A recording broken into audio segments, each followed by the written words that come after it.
ये बात 2025 की है। 30 अगस्त की देर रात करीब 3:30 बजे की बात है। गुरुग्राम के डीएलएफ फेज 3 इलाके के थाना इंचार्ज को नारायण अस्पताल से फोन आया। फोन करने वाले ने बताया कि एक युवक को गंभीर हालत में अस्पताल लाया गया है। खबर मिलते ही थाना इंचार्ज अपनी टीम के साथ नारायण अस्पताल पहुंच गए, लेकिन तब तक देर हो चुकी थी। डॉक्टरों ने बताया कि युवक की मौत हो चुकी है। करीब 45 साल के हरीश को अस्पताल उसकी दोस्त परमजीत कौर लेकर आई थी। परमजीत बेहद खूबसूरत युवती थी। उसने पुलिस को बताया कि वह और हरीश पिछले 1.5 साल से सिरस रोड पर बने एक अपार्टमेंट में लिव इन में रह रहे हैं। इसी बीच जब परमजीत ने फोन कर हरीश की मौत की खबर हरीश के परिवार को दी, तो उनका भतीजा और बाकी परिवार वाले भी अस्पताल पहुंच गए। हरीश स्क्रैप के बड़े कारोबारी थे। उनकी फरीदाबाद और बेंगलुरु में स्क्रैप की 2 फैक्ट्रियां हैं, जिनमें उनका भतीजा भी पार्टनर है। पुलिस पूछताछ में भतीजे ने अपने चाचा की मौत के लिए उनकी लिव इन पार्टनर परमजीत और बलियावास के ही रहने वाले विजय उर्फ सेठी को जिम्मेदार बताया। भतीजे ने पुलिस को बताया कि उसी शाम विजय चाचा से मिलने आया था। चाचा ने उससे 7 लाख रुपए लेकर विजय को दिए थे। इसके बाद चाचा अपनी प्रेमिका परमजीत के साथ चुगा रेस्टोरेंट में खाना खाने गए। वहां का बिल भी चाचा ने उसी से फोन पे से भरवाया था। फिर रात करीब 3 बजे परमजीत का फोन आया कि चाचा की मौत हो गई है। यह सुनकर वह और घर वाले तुरंत अस्पताल पहुंचे। पुलिस ने हरीश का शव पोस्टमार्टम के लिए भेजा और परमजीत से पूछताछ शुरू की।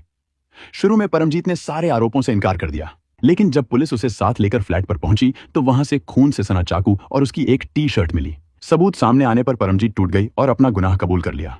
इसी बीच पुलिस को पता चला कि जिस वक्त परमजीत ने हरीश के सीने में चाकू मारा, उस वक्त विजय उर्फ सेठी भी वहीं फ्लैट में मौजूद था। इसके बाद पुलिस ने विजय को भी पकड़ लिया। दोनों को अदालत में पेश कर पुलिस ने 2 दिन की रिमांड ली। रिमांड पर पूछताछ में परमजीत ने पूरी कहानी खोल दी। बलियावास के रहने वाले हरीश कुमार का दिल्ली एनसीआर में स्क्रैप का बड़ा कारोबार था।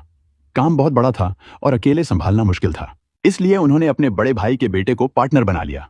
करीब 15 साल पहले हरीश की शादी हुई और समय के साथ उनकी 2 बेटियां भी हो गईं। लेकिन शादी के कुछ साल बाद उनकी पत्नी की तबीयत बिगड़ने लगी। कई साल इलाज करवाया, मगर उनकी हालत और खराब होती गई। आखिर डॉक्टरों ने हरीश को साफ कह दिया कि अब पत्नी की सेहत इतनी कमजोर है कि वह शारीरिक संबंध जैसी चीजें सहन नहीं कर पाएगी। हरीश अपनी पत्नी और बच्चों को बहुत प्यार करते थे, इसलिए डॉक्टरों की सलाह मानकर उन्होंने अलग कमरे में सोना शुरू कर दिया। लेकिन हरीश की उम्र अभी सेक्स से दूर रहने की नहीं थी। कुछ ही महीनों में अपने मन पर काबू रखना मुश्किल हो गया और शारीरिक जरूरतें उन्हें परेशान करने लगीं। इसी बीच एक दिन हरीश की मुलाकात सोशल मीडिया पर अशोक बिहार, दिल्ली की रहने वाली परमजीत कौर से हुई।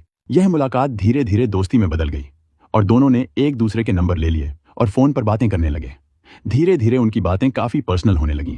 इसी दौरान परमजीत को पता चला कि हरीश अपनी पत्नी की बीमारी के चलते करीब 1 साल से अकेले सो रहे हैं।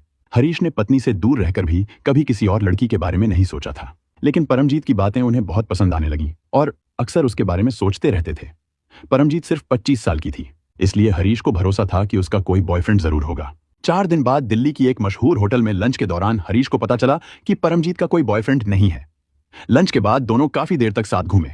बिछड़ने से पहले उन्होंने तय किया कि अगले रविवार को फिर मिलेंगे। इस बार लंच की बजाय कैंडल लाइट डिनर पर मिलने का प्लान बनाया। अगले हफ्ते मोमबत्ती की धीमी पीली रोशनी में डिनर के बाद जब आइसक्रीम खाते समय हरीश ने परमजीत का हाथ थाम लिया, तो उसने हाथ छुड़ाने की कोई कोशिश नहीं की। अगले दिन दोनों के बीच लंबी बातचीत हुई। 4 दिन बाद हरीश और परमजीत डीएलएफ फेज 3 में एक फ्लैट किराए पर लेकर पति पत्नी की तरह साथ रहने लगे। हरीश की जिंदगी में फिर से रौनक लौट आई थी। वह अपनी पत्नी और परिवार के प्रति ईमानदार था, इसलिए परमजीत के बारे में उसने अपनी पत्नी को भी सब कुछ बता दिया था। इस वजह से जब वह परमजीत के साथ रहता था तो उसे कोई झिझक या टेंशन नहीं थी। परमजीत हरीश से तन की खुशी पा रही थी और हरीश उसे अपने पैसे का सुख दे रहा था। इस दौरान एक बार परमजीत को पता चला कि हरीश अभी भी अपनी बीमार पत्नी और बच्चों से मिलने घर जाता है। परमजीत को यह बात अच्छी नहीं लगी और उसने कहा कि हरीश उसके रहते अपनी पत्नी से क्यों मिलने जाएगा। हरीश ने उसे समझाया कि उसकी बीमार पत्नी और 2 बेटियां उसकी जिम्मेदारी हैं, इसलिए उन्हें अकेला छोड़ना संभव नहीं है। हरीश ने परमजीत को बताया कि वह उसके साथ इसलिए ईमानदार है क्योंकि अपनी पत्नी और बेटियों के प्रति भी वह ईमानदार है। हरीश ने कहा कि जिस दिन वह उन्हें धोखा देना शुरू कर देगा, उस दिन हो सकता है कि परमजीत को भी धोखा दे। परमजीत ने कहा कि वह हरीश को किसी के साथ नहीं बांटना चाहती, यहां तक कि उसकी पत्नी के साथ भी। हरीश को इसका थोड़ा पछतावा हुआ। वह अपनी पत्नी और बच्चों को अकेला नहीं छोड़ सकता था, इसलिए परमजीत के विरोध के बावजूद वह पत्नी से मिलने और फोन पर बात करना नहीं छोड़ता था। इसी वजह से उनके बीच अक्सर झगड़ा भी हो जाता था। जांच में पता चला है कि घटना वाली रात हरीश अपनी पत्नी से मिलने घर गया था। इसी बीच विजय आया, जिसे हरीश ने 7 लाख रुपए दिए। इसके बाद विजय ने अपनी कार से हरीश को उस फ्लैट तक छोड़ दिया जहां वह परमजीत के साथ रहता था। फ्लैट में बातों बातों में जब परमजीत को पता चला कि हरीश अपनी पत्नी से मिलने जा रहा है तो वह विवाद करने लगी। हरीश ने साफ कह दिया कि वह अपनी पत्नी को कभी नहीं छोड़ सकता। इस पर गुस्से में आकर परमजीत ने पास ही रखे टेबल से चाकू उठाया और हरीश के सीने में घोंप दिया। हरीश बेहोश हो गया। इसके बाद परमजीत उसे नारायण अस्पताल ले गई, जहां उसकी मौत हो गई। हरीश को अस्पताल ले जाया गया, लेकिन डॉक्टरों ने उन्हें मृत घोषित कर दिया। पुलिस ने परमजीत और विजय उर्फ सेठी को गिरफ्तार कर लिया और अब उनके खिलाफ मामला अदालत में चल रहा है। हरीश अपनी पत्नी और बच्चों के लिए ईमानदार था, लेकिन निजी झगड़े और तनाव ने उसकी जिंदगी का दुखद अंत कर दिया। परमजीत ने गुस्से और ईर्ष्या में ऐसा कदम उठा लिया कि हरीश की जान चली गई। अगर वह थोड़ा समझदारी दिखाती, हरीश की बातों को समझती और धैर्य रखती तो ये सब नहीं होता। रिश्तों में सिर्फ प्यार ही नहीं, धैर्य, समझदारी और भरोसा भी बहुत जरूरी। ऐसी सच्ची घटनाओं और उनसे मिले संदेशों के साथ मैं फिर लौट कर आऊंगा। तब तक के लिए सुरक्षित रहें, सतर्क रहें और याद रखें कि हर कदम सोच समझकर उठाएं।